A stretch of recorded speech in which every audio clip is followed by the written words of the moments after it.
Standing by.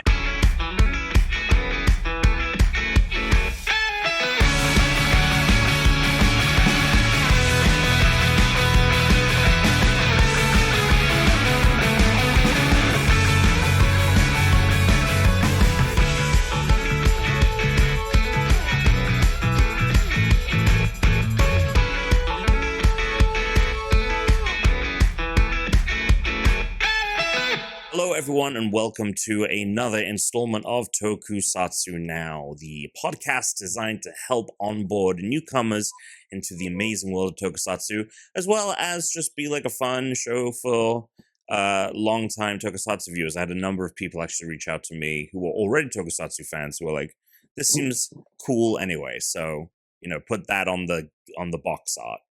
Hell yeah.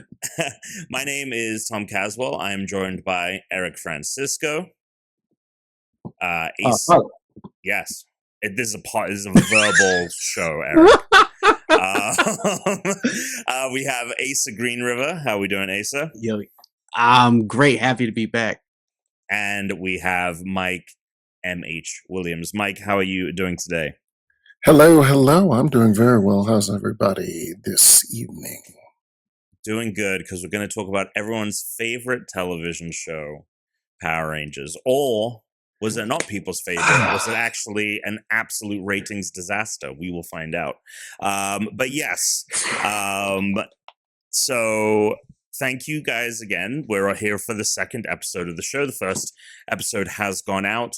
I highly recommend you go watching that. If you're stumbling across this, this is a very Power Rangers focused episode, so it might get caught up in some algorithms to do with Power Rangers, but there is other content out there. I recommend going and watching episode 1 first, a great discussion about kind of Tokusatsu, what it is, how we're connected to it, and all that goodness. But yeah, I wanted to talk about Power Rangers this week because I just felt like we just needed to get it over with, right? So we can actually like it's not going to come back. Yeah, exactly. But like I just I at least for a couple of us here, and I think I would say it's probably safe to say that Mike's Tokusatsu fandom was somewhat affected by Power Rangers as well. So I think it's an important thing for us to discuss, and I think it's a very interesting topic as well, especially as we kind of try and move people from what they already know, right, as what Tokusatsu is to like, here's what it actually is. It's like a Scooby-Doo, almost pulling the mask off move. Before we get into that, though, I wanted to know if anyone had any what I'm calling Toku updates. Quite still figuring out the pronunciation of it, because Toku updates doesn't sound correct, and Toku dates also sounds incorrect. Maybe it doesn't need to be a play on words, but I don't know if it does. I don't know if it does. Because I was at Gamescom this last week, and off of the recommendation of Mike here, I went and I booted up some Kamen Rider Geats, and I have watched 20 episodes in that time. Basically installed a bunch for the flight and did that most of the flight. And let me tell you this. So far, pretty good season of Kamen Rider. I wouldn't necessarily recommend it for newcomers because it is very much playing off of people's, I think, understanding of what Kamen Rider is. One of these seasons as well, where the main character is not actually the main rider. He's one of the other riders. As Eric had brought up, it is this kind of Apex Legends Battle Royale inspired show. That concept is explored very interestingly, I will say, and kind of the mystery behind it all is very cool. But it is also very kind of unlike anything else. So I don't necessarily know if it is a good show to start with for newcomers. But I think that if you haven't watched it and you've seen some Kamen Rider already, this is pretty sick. It's not a good like what I say, the Common Rider show, as in like if I'm showing this to you to show you what Common Rider is, it is not one of those, but it is a very good. It is what I call Rider War type shows. Ryuki, Gaim. Usually there are more riders and more expendable writers outside of the main cast. Yeah. Which is mostly Heisei, Neo Heisei, Reiwa kind of thing, as opposed to back in the day when there were fewer writers. Goes to some dark places, but it's fun, and it's probably one of the cooler. So cool! It's so cool. Yeah, the way it's the.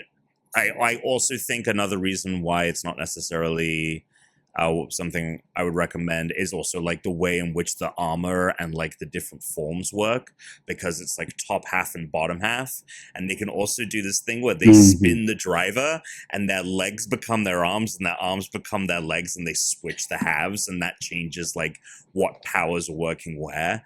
And it's so cool, Eric, because it really is like a fucking thing of battle royale where it's like you find the mystic item, like they have things they can attach to their belt buckle that are like common, and then like everything gets a little bit like increase in rarity, and so it's like the drop has happened, and it is very, very neat. I haven't finished watching it, however, in the canon of like video game TV shows, I feel like it deserves a place. It deserves a mention. It's not obviously based on any video games, but like I think it does the adaptation of how a video game works into like a medium like TV and movies very well. There's other shows and movies that I'm thinking of, like Gamer, the Gerard Butler movie from like '09. Ready Player One kind of does it. But like, I feel like Kamen Rider Geats deserves a spot as like actually a really good TV show that does like the video game, the spirit of video games very well for its medium. I would also say that I think that it is very much based off of like the battle royale video games, but its structure and kind of the way in which it's presented and all of the kind of behind the scenes machinations feels very Squid Game. Like it's interesting because I think these kind of came like out kind of next to each other. Yeah, it was right after, like they mentioned that it was based on battle royale games, but it was like Squid Game hit, and then I think the next year or the year after it was Geats, and it was kind of like, I know you had just a little bit of like mask guys, yeah. And it's very so. Kamen Rider, actually, a lot of these are really toyetic, and in that they make the forms work for the toys. So when you were talking about the form change thing, when the arms become the legs, that's actually how the toys work. Hell yeah. So it's literally just a body where the arms and the legs are interchangeable. So you can flip the toy around, and then the head like sort of moves back and then comes out the ass. Yes. I'm watching it and I'm like, that's not painful to go through? Like, what's going on there? Do you guys have any? I know, Eric, you were considering buying a box set of Kamen Rider Black. Does anyone have any shows they've been watching or things like that in the last week or so? So I started Geats as well. Yes, so let's go. I listen. I saw your text and I was like, I can't be the only one, but I'm so hyped for Zets that I'm trying to like wait because I haven't. It's been a while since I've watched a Kamen Rider, so I'm like, I want to get my juices out on Zets. In a matter of speaking, yep. But I saw the text about Geats and I was like, I need to at least try it. And I watched that first episode and I was like, damn it, this is so good. Yeah. Like the aura that he has when he got on that bike and rode off of the building, I was like, this is it. Like the intensity had me bought in. So you talking about it again is getting me hyped, and I'll probably watch more tonight. But that's outside of because I think I said this last time, like my son has started watching Power Rangers. And I tried to get him to, pick a series that I introduced to him, but he chose Mystic Force. So I've been watching Mystic Force with him. Totally. I'm like, all right, Yeah, interesting. all right, babe. Pick. He was like, I want Magic Power Rangers. I was like, you got it. Let's do it. So I haven't seen it in a while. Yeah. What are your thoughts? What are your thoughts on it? Because I remember, I just think I really liked it from a design standpoint. Like, obviously it's based off Magic Ranger, but yeah. Right. From a design standpoint, it's phenomenal. Like, I really, it's tough. I was going to say I really like the cast, but sometimes they're a little too edgelord for me. Sometimes the camp is laid on a little too thick. But I think that's pretty much the case with all Power Ranger shows. You start watching 3, 4, 5 episodes, and then it really grows on you. So, like, right now, my son's favorite is Chip, which is the yellow Mystic Ranger. He rules. Chip rules. And, well, see, at the beginning, I was like, oh, I hate Chip. Not as much as Nick, but I hate Chip. Oh, everyone's least favorite fucking Mystic Force Ranger is Nick. Maybe one of the worst Rangers of all time. He's worst Rangers, but a bad amazing introduction though. You have to admit his introduction. Yes, when he's on the motorcycle and he does like the midair jumps. Dude, so badass. I agree. The character is a little underwritten though. I think Maddie is probably my favorite. Mystic Blue. I love them. I love the Zords. The Zords are so fucking cool. Like them using their tapping into the Mystic Source, turning into their Zords, the way that they combine. Like, I love that it's like we've got a mermaid, we have a fairy, a minotaur. Like, they lean so heavily into it, and the action is so good that it kind of has, like, I rode with it with them. I was like, okay, I'm with you, buddy. I'm on it. We already hit up Makari. We're buying him a Morpher, some old school toys. Like, he's we're bought it. I'll give Mystic Force one credit. I love that its depiction of teenagers. Like, in the Disney era, there was Dino Thunder, which had the great like classic Breakfast Club setup of like these guys have nothing to do with each other, but they learn to be friends and stuff like that. Whereas Mystic Force was like watching a Power Rangers version of Empire Records because they're all like hanging out at the record store. And that era, for whatever reason, that year, that was 2006, like that was a strong year for like pop punk. So there was a lot of like Fall Out Boy and Panic! At the Disco and My Chemical Romance hitting. That's when they released Black Parade, and it's just that like it's so cool that Power Rangers had characters working in a record store when like that era of rock music was very like tapping into like the youth, like that moment. I just thought it was very cool, and I love that setup. I would watch just like the character scenes over the Power Ranger scenes of Mystic Force. Weirdly enough, I love seeing them hang out in the record store. I'd say Mystic Force is. It's not the best, but I say probably his biggest problem is that it's during the Disney era, and the Disney era is real strong. So it's one of those situations where it's not like you're bad, but you're not as good as some of the bangers from that era. Yeah. Probably getting ahead of it. Like, the Disney era has like it's like unfulfilled potential, and that's the maddening thing about Disney. We could get into that in just a little bit, but we can. Unless anyone else has any Tokusatsu updates, we can go right into old Power Ranger stuff. One quick Tokusatsu update I'll give is that I was kind of like Tom, who was at Gamescom this weekend. I was at Anime NYC. This is a very small thing, but just something that I would love to share. Perfect Blue, Satoshi Kon's one of his classic animated thrillers, psychological thrillers. I love that movie for a lot of reasons, but it opens with a Super Sentai homage. Sorry, I should mention this. The movie's getting a 4K remaster release. That movie's coming back into whatever attention or whatever. But it opens with a really fun like Super Sentai homage, and it's like a thematically appropriate. No spoilers, but the movie deals with like identities and disguises and things like that. And so like by opening up with like a Super Sentai parody or homage. Satoshi Kon's making a point about his story, and it's just one of the most intelligent uses I've ever seen of like evoking Power Rangers. The second time, and I haven't seen it, but I know Tom has talked to me about it 28 years later. It's using Power Rangers and that the aesthetics of it to tell a story in a way that's like deeper than just Wait. The zombie movie? It's without spoiling things, it's a very quick thing that Okay. just think about the fact that the world of 28 years later, the world ends in like the year 2002. And so Okay. like, for example, the main character like has a Power Rangers toy, and it's because he's a kid. The concept being like the kids learn to hunt zombies at a young age, and because like it's been 28 years, right? So they're all living in this camp. Yeah.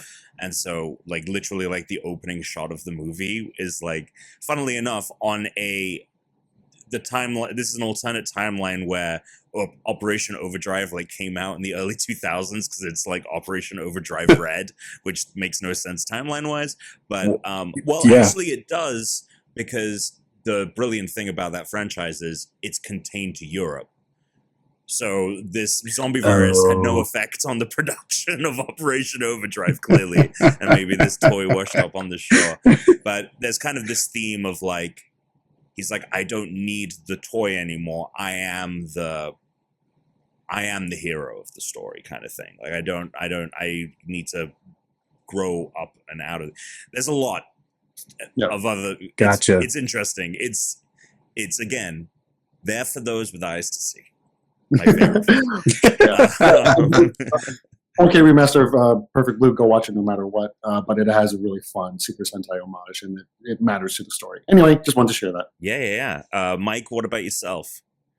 You've been watching nothing. We're coming to the end of Gav, Kamen Rider Gav. It is episode 49 of 50. Next week is episode 50, and then after that will be Zets. The candy season. So that's been going well. That's been working, because when they were like, yeah, he's going to be like Chocolate Man and Chips Boy, like, I was like, okay. From the general fandom, this has actually turned out to be one of the more beloved shows. Like I'd say from a form and suit Design perspective, style. I'm a bit mixed on it. Yeah. But story wise, no, fans have actually been like real like, okay, this is good, and we look like we're going to end on a it's been a couple of years, but a Rider versus Kaijin battle as opposed to a final Rider versus Rider battle. Interesting. You brought up Gaim earlier, which is like one of the ones I always forget about, but I thought Gaim was awesome, and that was also one when it started coming out. It was like, fruit. We're gonna do various forms of samurai fruit. Okay, interesting. And various forms of Armored Warrior fruit, but then it was super dark because it was again Urobuchi, the butcher. Who is known to anime fans as a very dark writer overall. Yeah, Gaim is really cool, but I loved what they did with the designs. Like, I thought like all of the fruit, and like that's another season where it is tons and tons of riders, right? And so like they'll think, here's the pineapple one, here's the fucking grape one, but they executed so well. But every Gav outfit I've seen, I've been like, I mean, good job on like making a bar of chocolate into a suit of armor, but I'm kind of like, I don't know if I like it. Yeah, it's a little weird, but like I said, it's one of those, and Gaim is a very good example where sometimes maybe the theme or forms are executed in a poor way, but the show itself makes up for it, and that's part of the fun of all of these meta franchises. Like, maybe this doesn't work, but maybe this does. You know, we're doing a whole lot of weird stuff. You can have a show like Dawn Brothers where Pink is a weird kind of stalker dude, and we're just gonna like the fights aren't all that great, but everything is so weird that it's oddly compelling. So. Well, there you go. Gav is coming to an end, and Zets is starting up, which we will hopefully be watching. Still waiting on news on how I'm going to be watching it, but hopefully we learn about that very soon. But yes, let's get into it. So Power Rangers, a show very near and dear to us in various ways. Not a show that airs currently anymore, which has happened. There have been a few years over the last 30 odd years without a Power Rangers show, but not many actually, which is really surprising to, when you actually when you think about it, feels like it's been gone for a long time, but it actually hasn't. Although obviously there's a lot of scuttlebutt about what the future of the franchise is, which, before we get to the future, let's talk about the past. We did mention last week, obviously, kind of the before Power Rangers was a thing, Stan Lee and Marvel tried to get their hands on the show. Battle Fever J, as you mentioned, Mike, was kind of their first collaboration, although they did collaborate on subsequent seasons, but it was really just like Marvel. It has its name on it, but very little else. And then Sun Vulcan was the season that they were like, okay, we're going to try and bring this over. There's actually footage out there, which is like basically like them doing like test dubs and things like that, with Sun Vulcan footage. But it never got off the ground there. And also please feel free to jump in with any bits of information you have, or even personal tidbits as we go through this kind of like history here. Since you mentioned it, Tom, shortly after, a couple years after the Sun Vulcan experiment failed, when it came to bringing it to America via Marvel, on TBS in 1986, they did a parody dub of Dynaman in the US. That aired. They did like 6 episodes dubbed of Dynaman, and it was like, again, typical parody 1980s comedy stuff. So was that Marvel producing that? Marvel was not involved in this one in any way. It was on Night Flight, it was a cable block on TBS. Night Flight was like a predecessor in terms of like what it was trying to do. It was like a predecessor to Adult Swim. It was like an adults, like a for young adult, like older adult kind of programming. And again, like when you do a parody dub of like a Japanese import show, that's kind of the vibe for the 1980s. But that is hard to find. I've tried looking up episodes of the Dynaman dub, just because it's like, this is literally Power Rangers years before it actually became Power Rangers, and it's here in the US. But it actually made it to television, as opposed actually to made it to television. It's only a handful of episodes, but somewhere out there, it's on some VHS collection somewhere, there's an English dub of Dynaman from the 1980s. Fascinating. See, even that escaped my research. It's crazy how much they tried to make this work, because even Haim Saban, he discovered Super Sentai on a business trip in Japan. Haim Saban just kind of like what are his credentials? He just was like, he liked to make money, right? And he just like looked for any opportunity to make money. And he looked at one season of Super Sentai, Bioman in particular, and was like, that can make me some money. And they try to adapt it in the 80s, but pretty much no one was interested in doing it. And I think I even read somewhere that he knew that they had dubbed a season. I don't know if it was Bioman, but there was a season that a production company in France was dubbing in French, and so he'd already known that other countries and other languages had started to essentially do this. They had the kind of idea to bring it to the English audiences. In the same way that we in the US heavily associate with like Mighty Morphin Power Rangers and that specific energy of that show, in France, Brazil, Philippines, 80s Sentai hits for them in the same way that Mighty Morphin hits for us here in the West. Wow.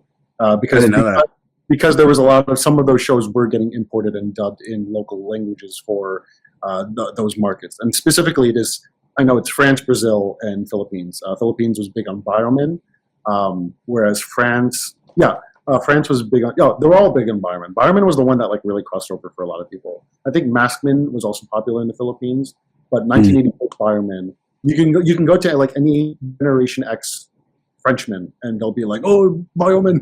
I can't. One time, I actually did at a wedding. Like this is now like 10 years ago, circa 2013. I met someone from France, and we were just talking just normally, and he mentioned that like he was a huge Turbo Ranger fan. Growing up in the 80s. So not to be again, confused with Power Rangers Turbo. Not to be confused with Power Rangers. Oh. Which is based The on Sentai- Power Ranger. yes, the Sentai Turbo Ranger. He was like, I can't do his accent, but he said specifically out loud like Turbo Ranger, and I was like, oh man, that's sick. Turbo Ranger. Turbo Ranger. He's Italian as well. He's French and Italian. Amazing. Well, there you go. So, but yeah, so even the great Heimsabam and Shucky Levy, which was always a name when it would come up in credits, I was like, who the fuck named that kid Shucky? Yeah, so a lot of people probably, if you grew up like we did, Heimsabam and Shucky Levy were very, very famous for doing a lot of Saturday morning cartoon openings, which dovetailed right into Power Rangers. Even though Rossman was there, they made sure to always have that nice musical hook there. Mm-hmm. Oh yeah, that'll forever be burned into my brain. And then Margaret, how do you pronounce this? Loesch? Margaret. Yes, Loesch, head of Fox Kids. Yeah, so and she had come from Marvel, so I'm assuming that she probably had awareness of the Toei kind of Marvel connection prior to that. Yes. I had the lucky fortune of getting to interview Margaret Loesch, not once but twice actually. And the first time it was during the Power Rangers movie, the 2017 movie. Just because like I was trying to find like who really brought Power Rangers to the forefront. I came down to actually Margaret Loesch, and she was the first director of Marvel Productions. She was basically an employee directly under Stan Lee. Stan Lee was her boss in the 1980s.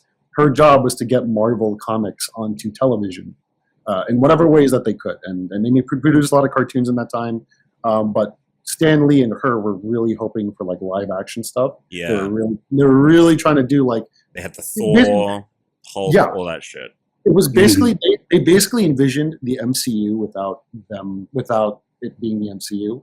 That was their hope, but it could never work at the time. Just market forces in the 1980s, the perception of comic books in the 1980s hindered them.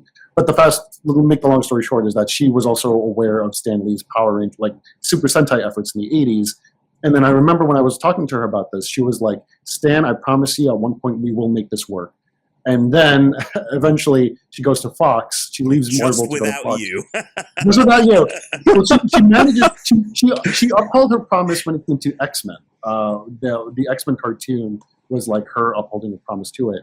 And then she told me, this is the funny thing, she told me that when the Power Rangers pilot came her way, she was flipping out because she was like, I know what this is because Stan Lee showed this to me years ago, like or a version of it, like again because it was the 90s.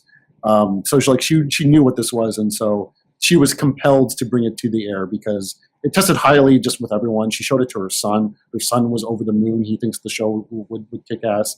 And then she thought again, like a little bit of it. She was like, Stan Lee also wanted the show on the air at one point, so I'll try to make this work for him. But yeah, it's because of Margaret Loesch. Very cool TV executive of the 1990s and defined many people's childhoods and probably should have a greater presence in terms of like who we canonize and as pop culture creators. I think she had a very pivotal role in shaping a lot of our childhoods. Fox Kids Saturday morning. Yeah, that was very all her. Yeah. Wow, what a legend. Yeah, seriously. R.I.P. Is she dead? Is she alive? No, she's not dead. Very much alive. I don't know why. I just thought the tone felt like we were going for like such a shame that we never, I did interview. Well, when Stanley did die, the first person I called, I was like, Margaret, do you have any words, or can we talk about Stanley? And then she gave a very beautiful interview. I'll just point to that. So first the accent, and then you wish that Margaret Loesch was dead. We No, I are don't off wish to. whoa. Mike, that's not the words. No, not wish. No, it's a Presumed. manifestation. Presumed, Mike. Oh, Presumed. presumed. It just the way everyone Margaret- was speaking, it just felt like she was dead already. All right, we gotta move on. We gotta move on. It's a school night. It is important to so that was from right. That was from Saban, right? Saban brought that footage to her, right? Okay. Yep. So, and it was obviously based off of Zyuranger, which is the dinosaur season that MMPR eventually is based off of, and dinosaurs are also just like having a huge moment in the early 90s as well, and I think like that was part of the, not to mention also like I think we talk about how we as longtime Power Rangers fans wish that any time we'd revisit the past or any for whatever reason we always go back to the MMPR well, but there's just something about those suits, that Megazord.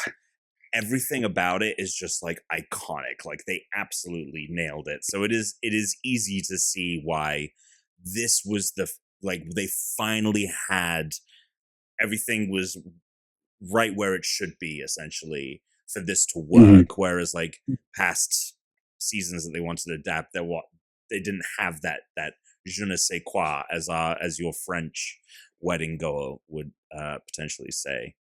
So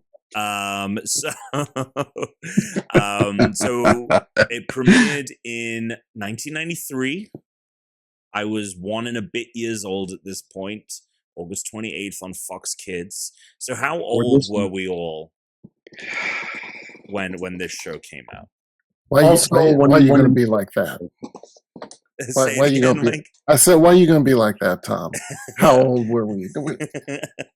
Well, you, Mike, might have had a couple of years on us, but at this point, it's all the same. But yes, instead of it being just like a straight dub, they took the Japanese footage and obviously intercut it with American teenagers with attitude. Those teenagers with attitude, which is very different from the Super Sentai season that's based off of where they are from the ancient warriors, ancient tribal wars. They've done like a few times, but yeah, they are not just random normal teenagers. We've been doing this our whole lives. Yeah. We grew up for this purpose. And to answer your question, I think I was 11. Okay. See? Okay. That's good. That's not bad. I was like 5. There you go. That was my half birthday.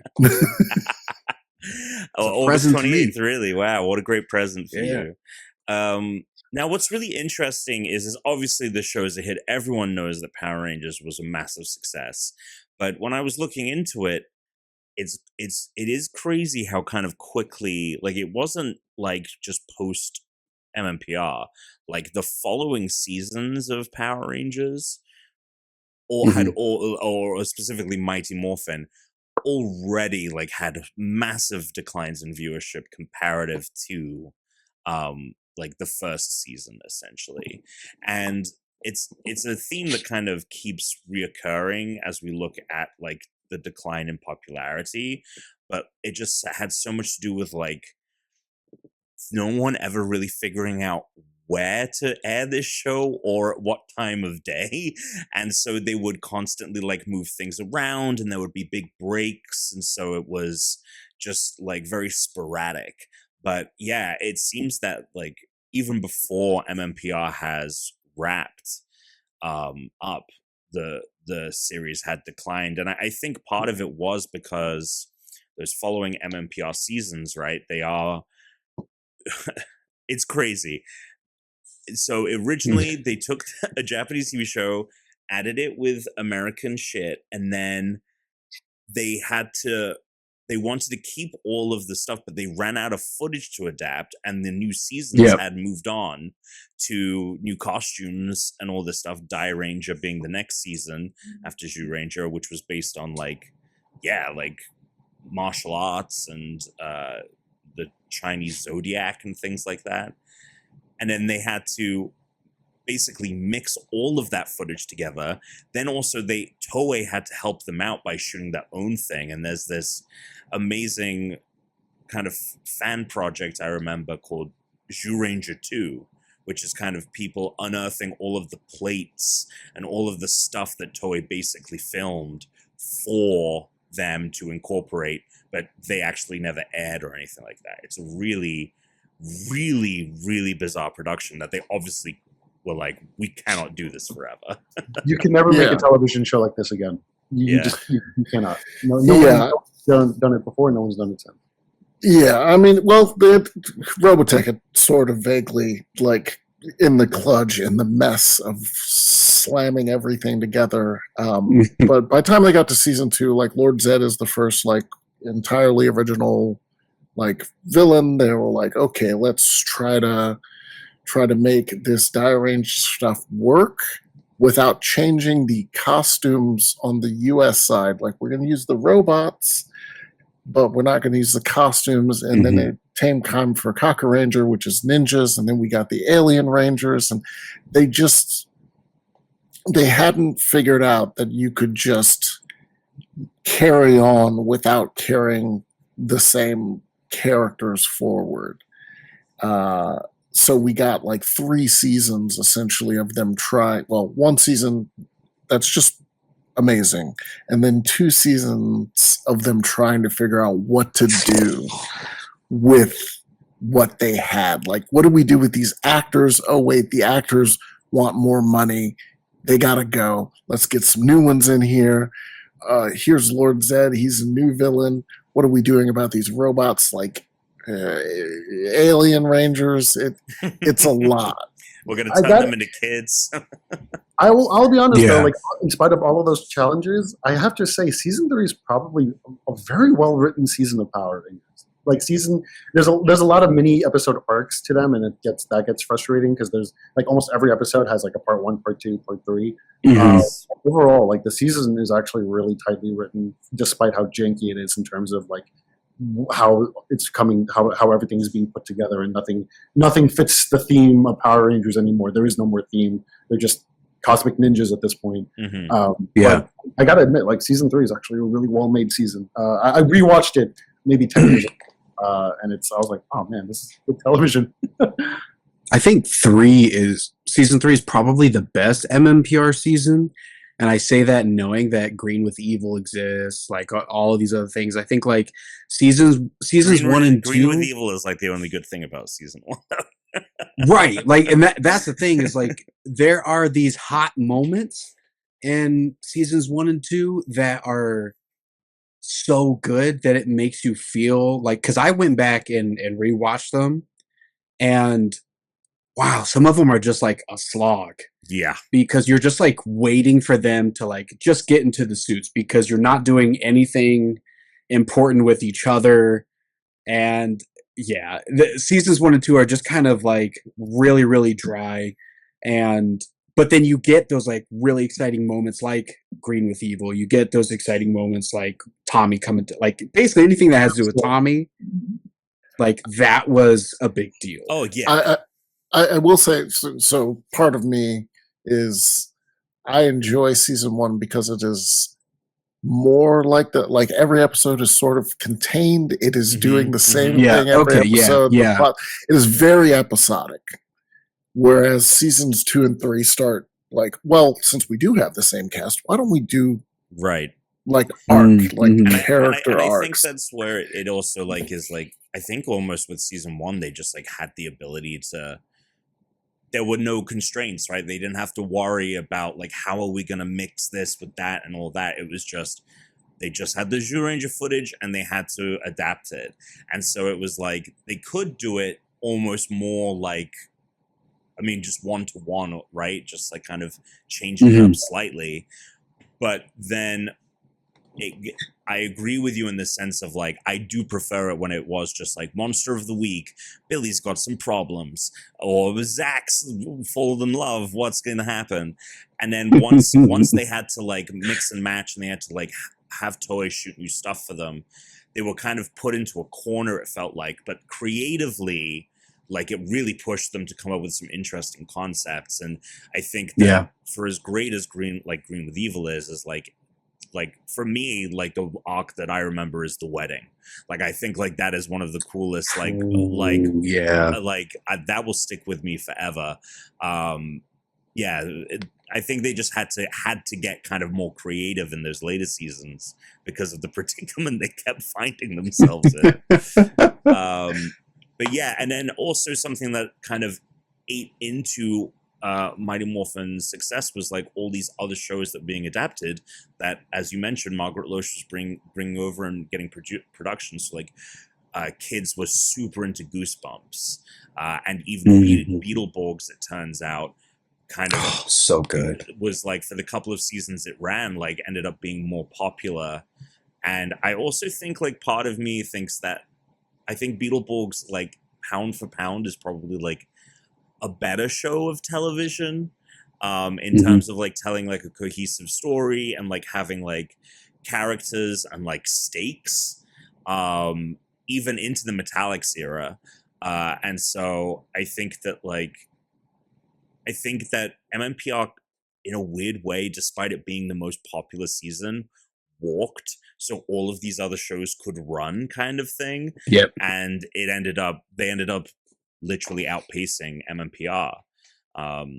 Beetleborgs surprisingly has a lot of endurance. It's like one of those shows that like people have not thought about in a while, but bring it up to anyone of our era, of this generation, they'll immediately flip, being like, "Oh, I remember that show, and I loved that show." Is kind of like the common sentiment you'll find. Also, just shout out Beetleborgs for being like the first kids show of that era to talk about Comic-Con. If you guys remember, worked in a comic store, and like I think they went to Comic-Con, and we went to Comic-Con. They went to San Diego Comic-Con. Oh, really? There was one episode that literally takes place in San Diego Comic-Con, and it's like it's great. You see the Comic-Con eye logo in the background a lot, and wow, they're literally running around the convention center. It's a lot of fun. Gosh. I look forward to our Beetleborgs rewatch that we will eventually have to do. Yes, we will. Yes, obligated to do it. Probably not for a while though. But yeah, so basically after MMPR wrapped up, then they were like, we've got to do. They were like, okay, no more of this bullshit where we're like mixing and matching. We're going to keep the cast, but they're going to get new costumes, and we're just going to adapt. And then we get Turbo aside. And I got a soft space for it for Turbo. But we get two of the best seasons of the show ever, Zeo and In Space. I personally am like, I if I had to pick one, I think Zeo would be my favorite. I just remember it feeling, I don't know, like I was aging up and it felt a bit more, like it was a bit more adult, a little bit. Not adult, but you know what I mean, like, I think that it was just like based on like a darker season of Sentai, although I know nothing really about O-Ranger. But yeah, but unfortunately, none of these seasons came close to the success of kind of MMPR. What are your guys' feelings on this era? Because it's weird, because it feels like, you know, they were trying to end it within Space, right? And End Space does feel like a big conclusion of this Zordon arc. Cool stuff. In Space definitely completes, because they could with season 3 of MMPR, right? Like they were getting into this storytelling focus and are now trying to create this arc in between seasons to try and keep people hooked, along with trying to sell the toys. And I went back and I watched Zeo, because I love Zeo. Don't get me wrong. Okay. Like finally seeing Tommy wearing red appropriately for the whole season, because I'm sorry, Tommy for me in Turbo is red for the movie, and then it's just TJ. And for me, Turbo's a wash. Yeah. But like seeing Jason come back as the Gold Ranger, like seeing the breakup note, like there was just like so much of this like storytelling that kept going through, that you kind of like, you started to feel invested. I think like as a Power Ranger fans really started being born, because they're getting tied to the Zordon era. Like they're getting tied to this arc. We're now seeing different Zords, different styles of Rangers, like different storylines that aren't just Rita Different Goldarn enemies. Zed. Yeah, the Machine Empire. Yeah, has complete- sick villains. And they stuck around to create like a faction of villains. So like there wasn't just the Machine Empire, but like you had this civil war amongst the villains too. Just great storytelling. Yeah. And then like to wrap everything up with In Space, bro. In Space is so good. It is so good. And it's very good.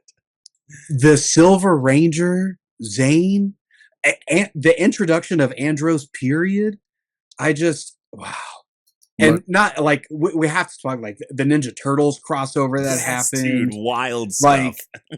Like it just like pound for pound, In Space is probably one of the best seasons of Power Rangers, period. And it did so well that they were able to like, because they that was supposed to be the end. Be it. Like they, you know, spoiler alert if you haven't seen it, like come back in like 30 seconds. Andros killing Zordon, smashing the chamber, the Z-Wave goes out. Like, what an end. But it was so good, dude, that they're like seriously, like endgame level shit. Yeah. And then like, but then we got Lost Galaxy. Like it did so well that they kept going. And yeah, I'll stop right there to Zordon era. This all love to the Zordon era, because I think that was the first time a lot of us got used to like I hate to use that as a cliche, but it really was. It felt like Endgame. It felt like the climax of Phase 3. It felt like a lot of things were really like. It blew my mind at that time to see like the Gold Ranger costume again, fighting against the Alliance of Evil. It primed me for things like the Marvel Cinematic Universe down the road. Yep. Yeah. 1000%. I'm slightly hurt to say that you think Turbo's a wash, because that was my boy TJ, first Black Red Ranger.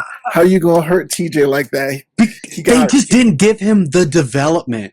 He was a second-hand Red Ranger. Then they immediately demoted him to Blue. I was hurt. That's the only thing that hurts me about Power Rangers. You did get Phantom Ranger. The Phantom Ranger out of Turbo.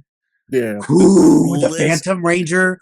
So fucking cool. Still one of the coolest like concept, and like the fact that I know recently they did know the origins or whatever because the comics have like explained it, but the fact that they never ever fucking explained what the Phantom Ranger's deal was just I had to keep watching because I had to know what this guy's deal was. Where is he from? And then he comes back in space. Yeah.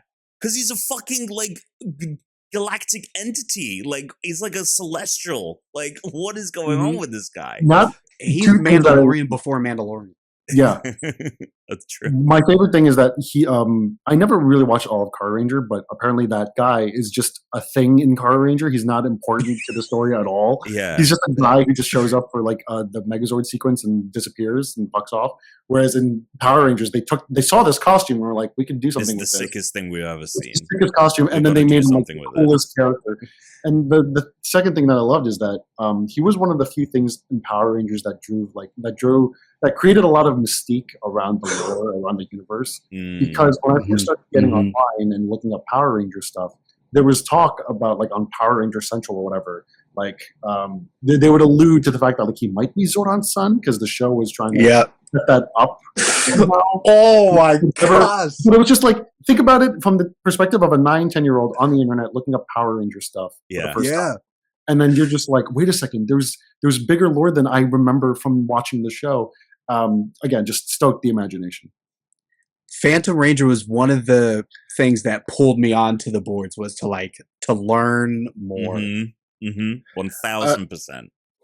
I will also say that Space's success showed them that they could go, like, they were already making up a lot of plots, new villains, stuff like that. But like Space was really the one where they were like, oh, we can go real far afield from the footage we have. Like, we have to use the footage. But what leads up to that footage can be anything we want. Because I'm pretty sure there's a thing out there with part of the creatives for In Space, and they were like, oh my god, Mega Ranger has a giant shuttle robot. We're going to go in space. This is going to be awesome. This is going to be great. Mega Ranger does not go into space at all. Mega Ranger takes place on Earth. Yeah. And it's so a video game, right? Like they're in a simulation or something, right? It's like Last Starfighter for Super Sentai. Yeah, some of that stuff. You get recruited by playing an arcade game. Gotcha. So, but it doesn't leave Earth. But so like they were like, let's just do our own thing, and then that sort of paid off in that like Lost Galaxy, much later SPD. Like we're just like, we have to use the footage, but whatever leads up to the footage is completely up to us. It doesn't matter anymore. So Lost Galaxy Gigaman also takes place entirely on Earth. It's like forest, it's beasts, it's whatever. Lost Galaxy is like, no, we're on a space station. Yeah. Way out there exploring the world. Like they did that with Maya though, like with the Yellow Ranger and Lost Galaxy. They kind of kept that theme of like the beasts and the jungles. That's how they kind of explain away, because the powers come from her, like people. Or the Quasar sabers. Yeah, the Quasar sabers, dude. Okay, so yeah, I mean, to keep kind of a long story short, they were like, oh, in space, ratings up again. People like this show. Maybe there's a future. And then they keep making TV shows. And I think, to your point, Mike, they were like, all right, we don't have to worry necessarily about continuity. And this is when, from then on out, they followed a similar formula to Super Sentai, although there was still continuity between seasons. But now it was new season, new cast, new theme. There's the morphing grid. There are these concepts. Zordon, always a figure, and people have a loose kind of like remembrance. It is kind of like Geats, how people like forget after every time they do the battle royale. That always confused me. People were like, the story of the Power Rangers is real. Whoa. And I'm like, yeah, there was a giant war on Earth like 3 months ago. Where were you for that? What are you talking about? They're real. They walk around in a giant sword. Did they ever explain why between seasons, like, no one actually like remembers any of that shit? So I think Lightspeed and Time Force, none of those are connected at all? No, they're all connected. Are they? Well, I mean, because later Forever Red and all that other stuff. But. Right. So it is explained because Lightspeed was like, oh, we did, man-made morphers, and like we are creating Rangers. Oh, yeah, you're right. They didn't realize that they were tapping into the morphing grid. That was the power source. You get this tie-in, and it gets kind of messy because then you're starting to jump from the Saban era to the Disney era, Neo Saban era, Nick era, like all these, and so it gets a little messy about how they like try to like go back and tie everything together, because I believe the tie-in for Lightspeed you don't see till later, like that, and especially like in the comics it's like really like dove into, but then sometimes it's as simple as like Forever Red, where so you're just putting all of these Rangers together so they are all in universe and they know about each other in the battles. But then, like, to your question, Tom, in the last season of Cosmic Fury, the way that they kind of talk about it is like they're like just different parts of Earth that they just kind of like apparently they're not super connected to the internet and in between seasons to like care about what's happening in other places, because like in the great battle in Cosmic Fury, like they're talking about, oh, we need help from these other Rangers. Well, they're actually all the way over. These Rangers are in Angel Grove. These Rangers are over here in whatever this fucking city is. Like they're all over the place, and these Rangers are off planet. So like they kind of loosely explain it to be like they're in other parts of the world. These people just they're ignorant. They're not plugged in. Amazing. It's fucking planetary devastation that's happening on the other side of the planet. Angel Grove Rangers are just like looking at monsters on the other, like another city across the way, and they're like, man, I'm glad we don't have to go fight that anymore. Yeah, it's right? kind of like they're like blind eye to the world's atrocities. It's like I can't be dealing with that. It's on the other side of the world. It was the same thing. They were just there, and they're like, yeah, it's a shame we can't do anything about it. We don't have enough. We didn't fuel the Megazord up. we can't make the trip. Anyway, basically though, the ratings kind of hold steady. And obviously, as you know, we've mentioned these shows exist to sell toys. So it was just kind of like, as long as the toys were making enough money, they were going to keep making the show.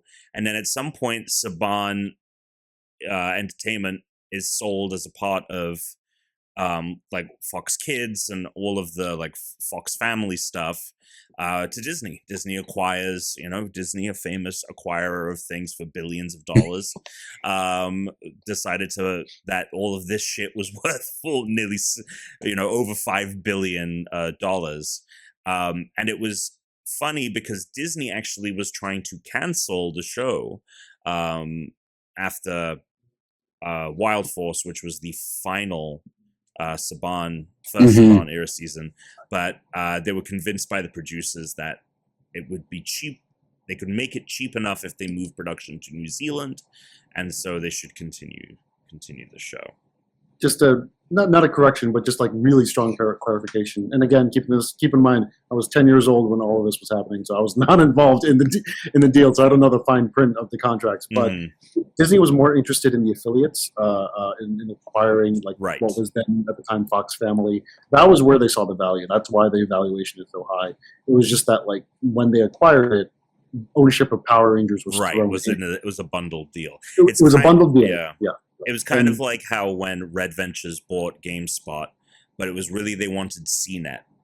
Yeah. But CBS was like, no, you have to take all the websites. You have to take Power Rangers. And they're like, okay, but we wanted like Fox Kids and we're going to make Jetix. Because that was the interesting thing is, talking about this connection to superheroes and, just all the other stuff that we like here in America. I'm reading, one of the other things I've been doing has been reading a book called The Reign of the MCU, which kind of details like the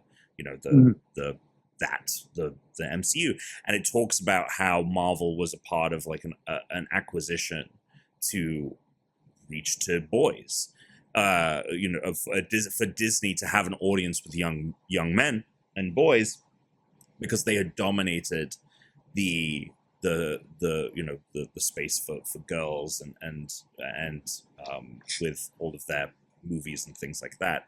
Like, it was just like such a girl focused brand, and they wanted to have more. And you have to imagine that this acquisition and like getting Fox Kids and all that, and then they turned it into Jetix. Jetix. Yeah, I don't really understand the logistics of how all that was working, but you've got to imagine that was part of the reasoning. Was like it really was, and even though Disney didn't want Power Rangers, even though they didn't buy all of that, spend all that money for Power Rangers, they tried to make it work. I recall there was I think when going back to 2010 when Power Rangers was bought by Saban again. It was mentioned in the New York Times article that Disney really tried to incorporate Power Rangers into their family of franchises, into their umbrella. But when they tested it with parents, this was still roughly like 2001, 2002. Parents were still like very stiff on Power Rangers. They still said it was too violent. Yeah. It was too everything that we don't want for our kids. And so Disney was discouraged from really encouraging and supporting Power Rangers as a major franchise under their corporate umbrella. And the bitter irony is that eventually they would also come to own Marvel and Star Wars, and clearly no one has issues with the violence in Marvel and Star Wars. So Power Rangers is the greater tragedy of Power Rangers is that no one really understands it here in the West. And it's whatever situation we talk about it as a franchise, and whoever owns it and wherever it's getting kicked around, it's just that it's just always a victim of circumstances, because no one's quite prepared. Other than this one time in 1994 when it popped off, no one knows how to correctly produce it and sell it in a way that resonates with everyone else.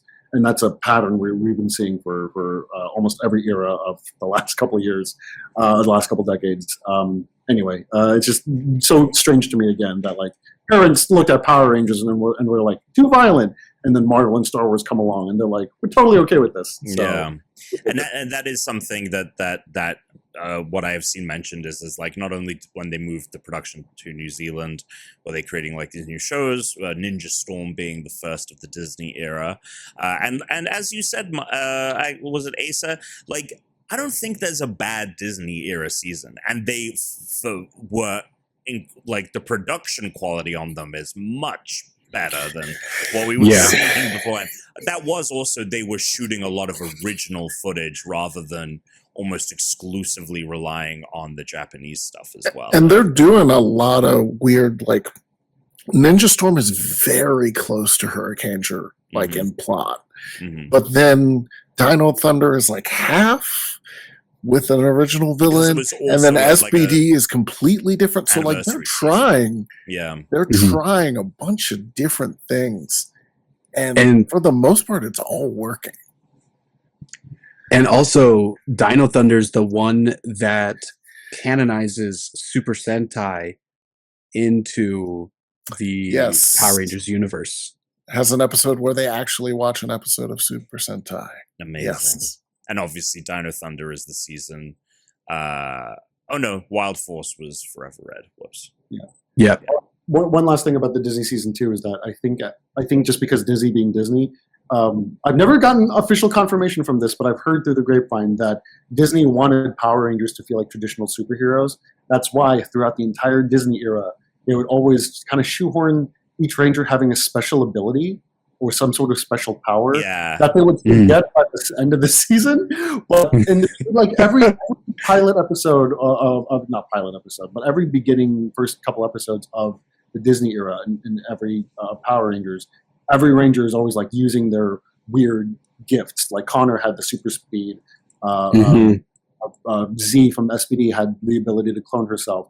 And these are cool powers, by the way. Like, it's an idea. But it was allegedly, a mandate from Disney to make Power Rangers feel more like traditional superheroes. Like, the idea was give them actual superpowers. And I'm like, that's actually a really good idea. Now, why hasn't Power Rangers done that before? Kind of crazy.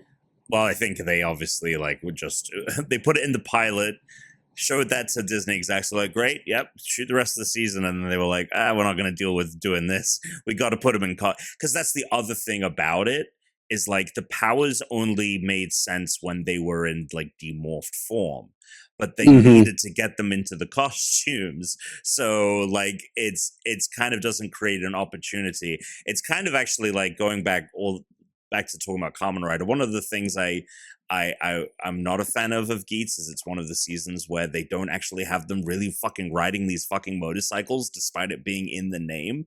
And so in the seasons where they like really utilize the motorcycle, I'm like, yes, this is a season of Kamen Rider because they're riding things. And yeah, it's kind of a similar thing I feel here where it's like it just doesn't kind of like mesh with the other elements of it. I always remembered that of like, wait, one, they meant to like have like fucking, why are they morphing to fight the putty, equivalent or whatever? Which is also an interesting point to that. The Disney era had some of the best, if not the best, demorphed fight scenes. Oh, 1,000%. The choreography without them being morphed, I was like, this is a whole nother level. Yeah, I believe, I don't know the specifics on that, is that when Toei, and they started working in New Zealand, they actually brought over some of those fight choreographers and stunt people. So there's a lot more of that collaboration, sort of collaborative cross-pollination of like, because Koichi Sakamoto was heavily involved in like the Disney era. Yes. He was important name to know for Power Rangers. Just a background on him. He came up as like a stage stunt performer, and like for in Japan in Super Sentai. Came to work in Mighty Morphin around season 3. I think he took over from Jeff Pruitt, who was the stunt coordinator on seasons 1 and 2, which is why the season 3 fights look so different from season 2 and season 1. And then Koichi just stuck around for the rest of the run of Power Rangers, and by the time the Disney era happened, I think he had complete control over the action, and that's why that's why, as the kids would say, it's so peak because Koichi had full control, working with his own team, so he knew how to communicate with those guys. It's It's so good, and as a result, there's some unbelievable choreography in these seasons. Yeah, kind of mind blowing for sure.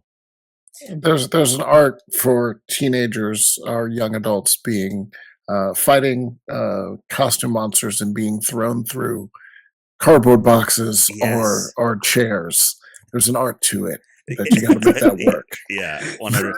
And like you just have to get like the wire through like just right. Like I felt like they like thread the needle of like it being ridiculous, like they're just like floating over each other to like, but I think I just remember being so into it, and that was the thing that kind of kept me with these shows. Is even though I was kind of aging out of like it narratively, I just thought like this shit looks so awesome. Like this is so much fun to watch. But yeah, Disney kind of kept trying to cancel the show. Apparently, like because Jason David Frank returned for Dino Thunder, right? He was Dino Thunder Black.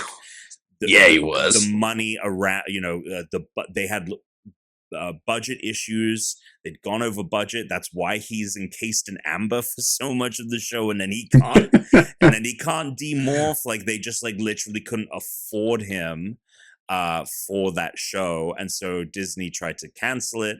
But there were just so many different parties, including Jetix UK and then Bandai, who were the toy manufacturers at the time in the States, basically forcing Disney to continue to make the show.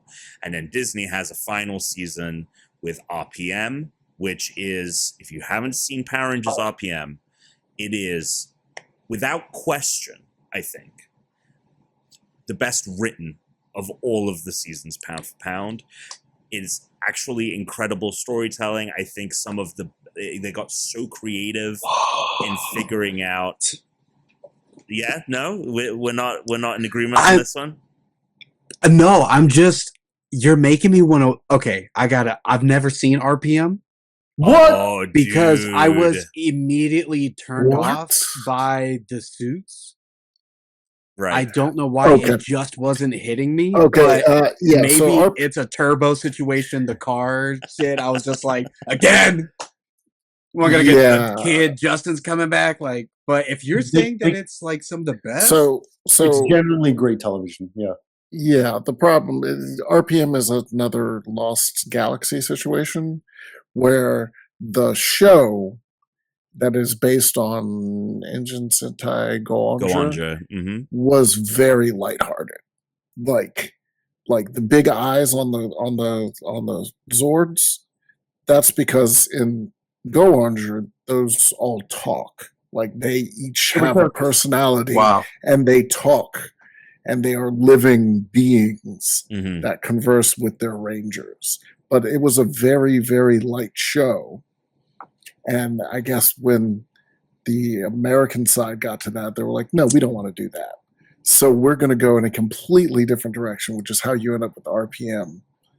Which is, I don't know if you know this, Asa, but is a post-apocalyptic TV show. Did you know that? I didn't. It's set... Actually... Yeah. I was going to say, the only reason I kind of know that is because in Battle for the Grid, I love fighting on the RPM level because it's post-apocalyptic. But it's a great level. But I was like, okay, RPM. It's Vengeance. I think at some point they do make a nod to it being the same Vengeance virus. But basically, it's the AI in the Shadowborg from Forever Red, and I think they explain at some point, or I think initially they just called it Vengeance, but maybe the comics have connected the two. But basically, it was an AI virus, and I'm about it, dude. You gotta watch it. You know what? I cannot spoil any of it. Dang it! It's not a long commitment. It was part of the Disney era of Disney just like really pulling the plug on Power Rangers and giving it minimal support. But that's the thing. Yeah. And by the way, they spend one episode not telling any story. They go behind the scenes in one episode. But like Power Rangers RPM is such a weird thing where it's like they knew for a fact that the show was going to end, at least under Disney. Disney wasn't going to pay attention, and Disney was not caring. And in fact, I think the affiliates, the TV affiliates, were airing it on like dead time zones that like no kid was ever going to watch television at like 5 p.m. wherever it was.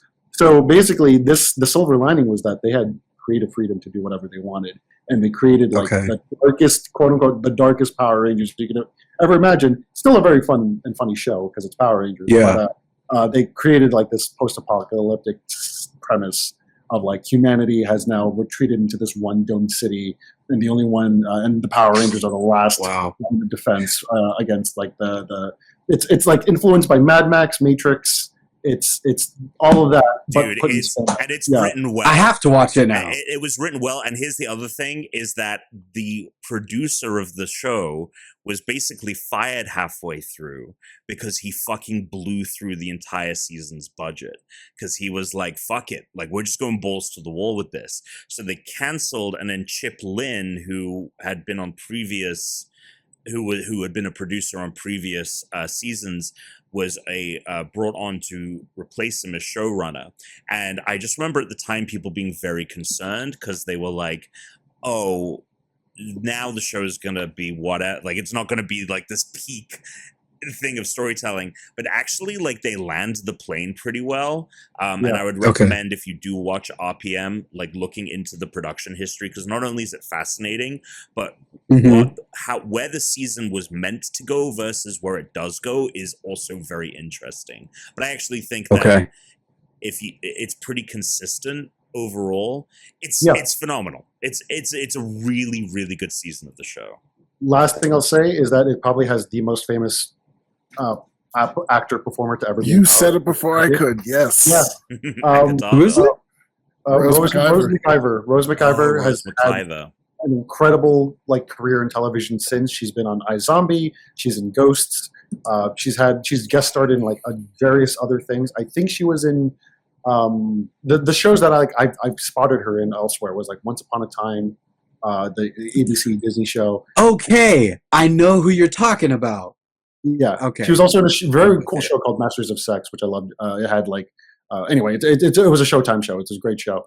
But like she's now she had a supporting role as like the would-be girlfriend of one of the main characters in that. It's so long, but she was in that show for a little bit. But she's now in Ghosts, and that Ghosts is wildly popular for the Paramount audience. It's a very fun show, but like she's prominent. And she doesn't live her Power Rangers past down. I've convinced several journalist friends of mine to interview her, like ask a question about Power Rangers whenever they cover her for one of her other shows, and she always like has a smile on her face about Power Rangers, being like, "I loved my experience so much. It was a great learning experience as like a young actress." I'm paraphrasing from like various questions, various answers she's given to my friends over the years, but yeah, she's. Go watch definitely the biggest actor, not the biggest character in the show. My only problem with RPM is it's a little bit Dylan heavy. Who would be the Black Ranger? Yes. He's the Wolverine of the show. He's also very important to the plot. Like that's like they literally kind of like the whole narrative is kind of built around his character. Granted, though, I think I think that actor does a great job, but I do agree that like so much of that show is about him. Yeah, it's always there's a balance. You gotta have that. It's an ensemble show. It can't be the Nick show or the Dylan show. Yeah.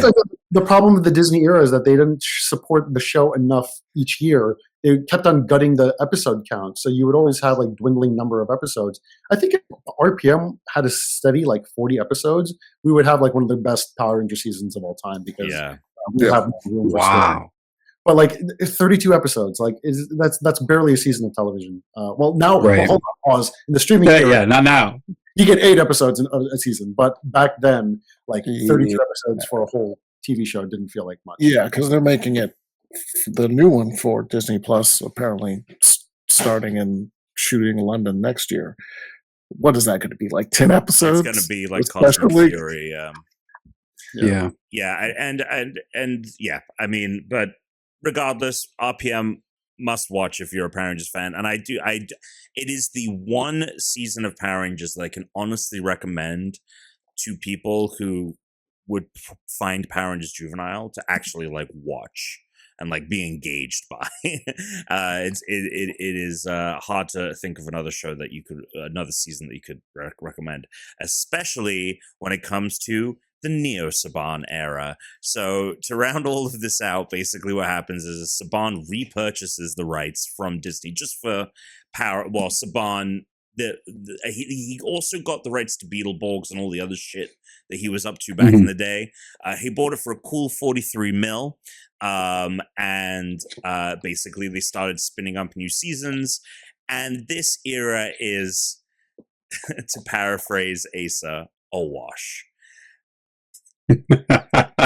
Just garbage TV, stem to stern. There are highlights here and there, like I think people would say that like the seasons of Dino Charge are pretty are nearing kind of like a consistent quality that can kind of compete with the previous seasons. But Samurai is hot garbage. Megaforce is somehow worse. Ninja Steel, forget about that. Like completely, like a complete. And granted, at this point, I'm in my 20s. I'm in college. Like I'm a young adult. Like I'm an actual adult now. Like, and the show had just like become so juvenile. Yeah. Did anyone watch any of this crap? So I did, and part of the like Dino Charge is nearing solidness. Yeah. Partially because Kyoryuger is such a good show. Mm-hmm. The Super Sentai it's based off of. Yes, and Samurai is the same. Samurai is another one of those where it's closer to what the Super Sentai show Shinkenger was. Shinkenger is pretty fucking good. And so, like, anytime they had one that was a little bit weaker, like, Ninja is not good. And so, like, Ninja Steel has nothing to work with. And since they're not good at making, I don't want to talk on creatives like this. I hate being like that. Since they're not good at really crafting their own stories, when they have nothing to work with, it just goes nowhere. And that's part of why Ninja Steel is just. Just to take that point further, I didn't give a shit about this whole era. I mean, aside from the fact that I started college at this point, and I was like, I can't be watching Power Rangers. I'm sorry. Yeah. It was just like they clearly had no focus on the show. I loved Shinkenger. I loved Go Busters, and I loved a lot of the shows that they adapted, but I couldn't bring myself to care about the actual product. And then kind of also toward the end of that point as well, you have Boom Studios making the comics, which are, I would say, incredible. If you are going to engage with any Power Rangers stuff, like, yes, you can go watch RPM, but my actual answer is to read the Boom Studios comics. They take MMPR and they fill out like all of the stuff. It's clearly like written by people who, Kyle, Higgins. Oh my God. What's his last name?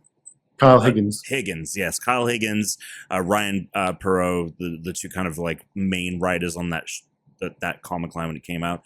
They clearly felt like us, where it was like, the Phantom Ranger is the coolest guy ever. What can we possible backstory can we possibly give him? How does the morphing grid actually work? Let's explain it away by essentially making it a multiverse, right? That's why sometimes they know them and sometimes they don't know them. Like, we're just going to be able to bounce around and we're going to tie that into the morphing grid. Like, so it was this thing of like, oh no, you can make good shit with this material. They had just kind of like, we're just, and also, they're losing steam, I think, at this point. We're not getting also them, that they're heavily relying on the footage they're getting from Japan. They aren't doing they're only doing morphed fights to save money, and like, so they don't have to have like their actors on screen for as much time. And so there's a lot of corner cutting happening. And even though Samurai started out quite popular. It was on Nickelodeon, so it was like actually on a real fucking channel that kids watched, and it came out at a time that they would be awake, and so. The ratings wise, Samurai actually is the best pound for pound rated in terms of viewership. Only second to like the highs of MMPR. But I mean, shit just fell off a cliff very quickly. Like, especially once you leave like an actual like Power Rangers Samurai. It is what it says on the tin. Power Rangers Megaforce. What the fuck is that? It's based on angels? What are you talking about? Like, no, and again, running into a lot of a similar problem with the stuff from before. And basically what ended up happening is that eventually a deal, Hasbro went from being the Bandai stopped being the toy manufacturer. Hasbro took over the manufacturing, and then Hasbro in 2018 essentially just bought the rights to the franchise, bought Saban Brands for $522 million. So good on Haim for like a 10x profit on that. I don't know how he did it. He bought it for 50, made twice, made 8 fucking seasons of garbage television, and then sold it to Hasbro for like $500 million. Although Hasbro did get the GOAT Beetleborgs in that deal as well. And then we go ahead, Eric. I will cautiously say this because I don't have sources to back it up, but I've heard through networks that the then CEO, the late CEO of Hasbro, he was very passionate about Power Rangers, and he thought it could really work alongside the other items in the Hasbro portfolio, i.e. Transformers, G.I. Joe. They was really bullish on that idea. Unfortunately, he passed away, and now Hasbro, rest of Hasbro did not feel as strongly as R.I.P. For real this time. For real this time. And that CEO's name, Margaret Loesch. Anyway, it's just again the same thing. Contribute to this idea of Power Rangers just being a very unlucky thing in terms of circumstances of like who wants it, who owns it, who believes in it, who doesn't believe in it. Anyway, I only bring that up just because it's like that explains why I think they paid a lot of money for that IP. It's because they felt very strongly that like it could sit alongside the rest of their portfolio. And you know, I'm inclined to believe. I'm inclined to agree with them, but it takes someone to actually believe in the product to make that work. And you need that. That person is not around standard anymore. bearer. Yeah. Basically, the Hasbro era is only a handful of seasons. We have Beast Morphers, which was kind of semi in pre-production. Like that was a carryover from the Saban era, the Neo Saban era. It isn't until we get to Dino Fury where it is like a pure Hasbro production. And Dino Fury, the last season leading into Cosmic Fury, which was crazy because that was a fully in-house produced original costumes, celebrating the 30th anniversary because it's 2023 by this point. But Dino Fury had some moments, and like I like the cast in that. In fact, I loved Dino Fury. The Green Ranger in that has become one of my favorite Rangers of all time. I think she's a phenomenal actor, and I think like, her character is great. Like that cast is actually like pretty good after some absolute garbage for like a long time. Dude, there are episodes of Beast Morphers where I'm like, are these people actors? Like, did you just cast like your nephew couldn't get a job, so you're like, come play the Blue Ranger in Beast Morphers? That guy is one of the worst actors I've ever seen in my life. Whereas the people in Dino Fury could actually act. But yeah, I mean, essentially Hasbro just kind of like was like, we don't really know what we're doing with this franchise, so we're just kind of putting it on hiatus for the moment after that big 30th anniversary. And then also we had Once Upon a Ranger, which was the 30th anniversary Netflix special. Netflix has this will they won't they relationship because they got all the seasons and then they took them off, but there are still some seasons on there and it's still actually like a pretty consistently popular show. I don't know what's going on there. Like, you can do this, Netflix. Yeah. You can pony up the money and you have Japanese like production companies. Right. You can just send American actors over to Japan or something.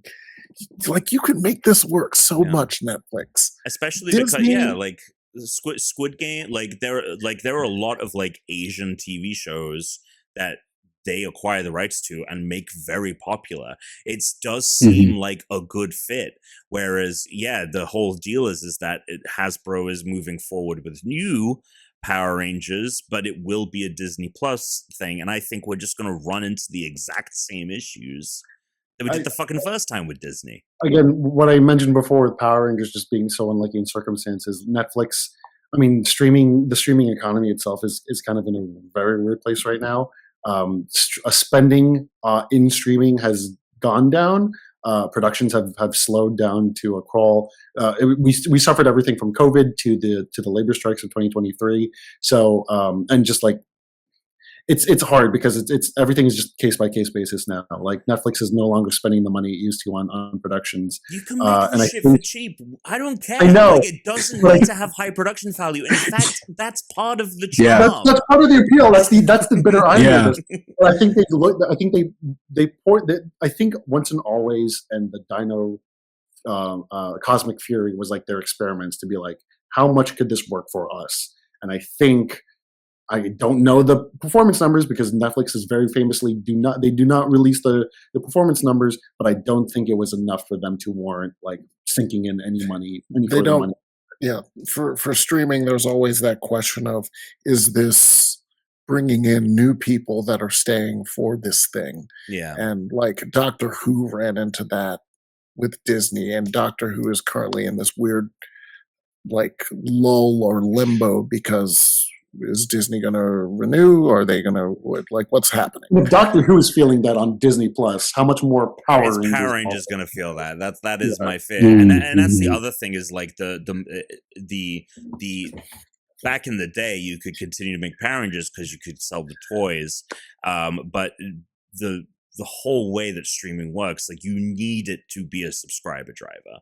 You need to be able to point at it and be like, people are watching this, and so you can't kind of like have a kind of a lull in that viewership. Although I will say, from what I could see, from the little that we do know, the show, like some of the latest seasons actually do perform, and like Dino Fury's viewership did actually improve going into the 30th anniversary over its first season, but clearly not enough for them to really give much of a shit.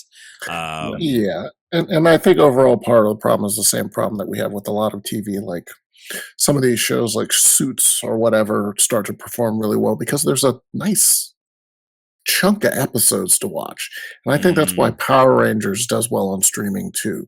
You got like 40 episodes, you got 30 episodes, a whole season. You got time to be with the characters, but we don't get that in terms of new productions, which is a problem. And I think Power Rangers is very susceptible to that problem because I don't think you can really like make those strong connections to 5 characters, or even if you drop it down to three characters over 10 episodes. Yeah. You're going to need to be making hour-long TV when Power Rangers is not an hour-long television show by in its DNA. It is just not that long. It's not made to be that long. It is made to be consumed in less than a half hour. And if we're only getting 10 episodes of those, with as you said, a lot of characters to contend with, it's just hard to imagine Power Rangers surviving in this current climate. It really is made for a different era of television. Alternatively, hey, guys, everyone will watch either subtitled or dubbed, just straight up production. Just talk to Toei. And just bring the stuff right over full fat. Which is why, it is the reason that this show exists, is because I have no faith that trying to like cast American actors and have it be an American production, I have no faith it's going to work. I just don't think they're going to be able to bring it back. But I do think, to your point, Mike, that Toei just saying, well, fuck you. Why do we have to partner with you? We'll just put it out ourselves. I think that if that's when that launches is a success, and I do think it will be. Like we're making this podcast because I think that there's something here. Clearly, 30 years, there's something there. It's just been balked over and over again, thanks to poor business decisions, not really knowing what to do with the show when everything is just out in front of you. Is just sub or dub it, and clearly you can have like one of the biggest TV shows ever, right? With like something like Squid Game. You bring Kaimaro de Geats over and you're like, it's Squid Game, but with fucking superheroes. Come on. Like, that's a win. Anyway, we are going to get more Power Rangers, maybe, supposedly. They're shooting a new show. It is led by the Percy Jackson team, which I hear for what that is. People seem to enjoy that show, so it does seem that we have some talent, thank God, working on it, because God knows there's been some seasons where there's some very little talent going around. It is going to be fewer episodes, but from what I've seen, they might be longer. So maybe we're going more toward... It's weird because back in the day, it was like, well, you're either like a 22-minute long show or you're a 44-minute long show. And now with streaming, that's all gone out the window. So maybe they can do like a solid 30, you know? Maybe that's the move. I cannot imagine it's going to be like like drama length television? Like... I think we've now arrived at the question of like, what is Power Rangers in 2025 and beyond? Because we all have this idea of what Power Rangers is. It's this really fun, hyperkinetic 22-minute show where that's like half Japanese, half rad American teenagers, right? Like that's our idea of Power Rangers for the better part of the last 30 years. In the future, now we're at this point where Power Rangers has lessened or pretty much severed its ties to Toei. So it's no longer a Super Sentai adaptation, or at least, based on how Cosmic Fury went down, how the Boom comics have exploded. Power Rangers almost does not need the Toei connection anymore. But at the same time, like, what is Power Rangers without the Super Sentai roots? Because when you're suddenly doing Power Rangers without the DNA of Super Sentai, then are you just a superhero show? Then are you just like Karate Kid and spandex? Like, what is this show supposed to be? And there's nothing wrong with that. There's nothing wrong with that. But I think no one has ever tackled Power Rangers without the source material before. And I think that's been both a good and bad thing. I think having the source material gives it the identity that we know Power Rangers to be, but it has clearly held it back creatively for a long time because the writers and producers of Power Rangers have had to bend over backwards to accommodate the footage that exists with them. Again, whenever I talk about Power Rangers with like my editors, I'm like, imagine if the scenes of Game of Thrones were filmed by a completely different show. The action scenes of Game of Thrones were a completely different show, but the story, the drama, country. in a different country. And it's like no one should make television like that in theory, but Power Rangers has made that work for 30 years. But now in 2025, they're not using Super Sentai anymore. They're clearly chasing their own thing. But what is Power Rangers on its own? And I don't know the question to that. I'm excited to find out. I have faith that the Percy Jackson folks and Disney will produce at the very least watchable television. But I think a lot of fans and all of us right now we're all kind of like in an existential crisis mode. Not crisis, but like we're asking existential questions about like what this thing is, because at this point it's either just a Mighty Morphin nostalgia machine, i.e. the Fortnite collaboration that's really popular right now, or it's going to be just something completely new that we're not familiar with. And ironically, that'll just make it so similar to all the other superhero productions that's out there right now. So that's my current take on where Power Rangers is going. It's two things right now. It's either a Mighty Morphin nostalgia thing, or it's something that we don't recognize, but is going to feel a lot like all the other superhero stuff that we're familiar with. So Power Rangers has to pick a lane, and I don't know which lane it's going in. It will be fascinating. It will be fascinating. It's actually an exciting time to be a Power Rangers fan because it's changing in front of our eyes as we speak. And it'll be interesting to watch it in a way, potentially even competing with like Toei, just like putting the shit out here itself. If that's successful and they decide to just, okay, fuck it, all our shows are going to be subbed and dubbed. What does that look like when you've got that I didn't competition happening. realize that they're going to end up competing with their own ancestor production. It's going to be a weird year. And we're going to be here for it. Anyway, and then also rumors of another movie, but I don't know if that's actually going to happen. Anyway, guys, thank you so much for joining us for this talk.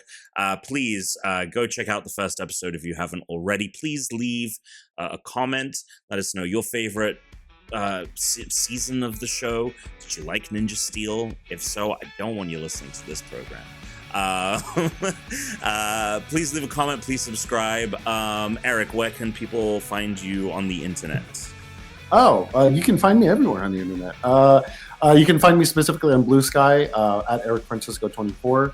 I'm also trying to leave Twitter/X, but you can still follow me there if you're inclined at the same handle.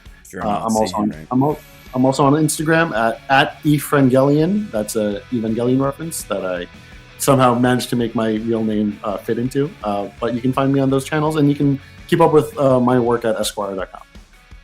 Asa, yourself. You can find me on Blue Sky. I mean, you can also find me everywhere, but Blue Sky and TikTok, A GreenRiver, or just search Asa GreenRiver. I don't think there's a lot of us out there. You'll find me, and that is where I'm going to be talking about where you can see any other content that I'm putting out. And then, Mike, where can people find you? You can find me on Blue Sky at mhwilliams.bsky.social. That will eventually be something else. And unlike Asa, there are tons of Mike Williams online, so you cannot search for Mike Williams and find me. So go to Blue Sky, and I'll inevitably talk about whatever else I'm doing there. Excellent. Well, thank you guys again for joining me. It was fun to kind of walk down memory lane there. You can find me on the internet at Tom Caswell Games or tomcaswell.games, depending on the thing, or just Tom Caswell. There's not many of us out there. There are a few. Next week, it will be almost Zets time, so I think we're gonna maybe do some Kamen Rider focus talk. But until then, may the power protect you.